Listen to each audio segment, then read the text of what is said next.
Přátelé, dobrý den, vítám vás ve Velkých Bílovicích, v největší vinařské obci v České republice. Dnes vám představím nemovitost, která sice potřebuje neboli vyžaduje kompletní rekonstrukci nebo rovnou novou výstavbu, ale skrývá obrovský potenciál.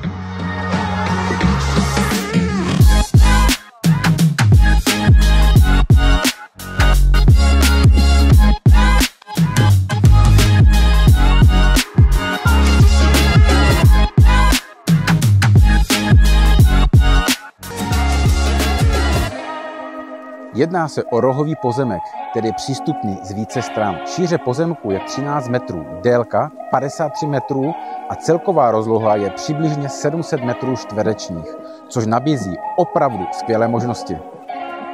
Tahle poloha je opravdu strategická, jen pár kroků od centra a vinařské části obce.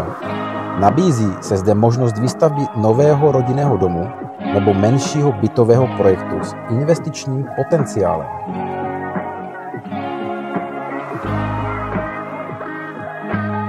Pokud hledáte místo s duší, výbornou dostupností a velkou budoucností, Velké Bílovice mohou být tou pravou příležitostí právě pro vás.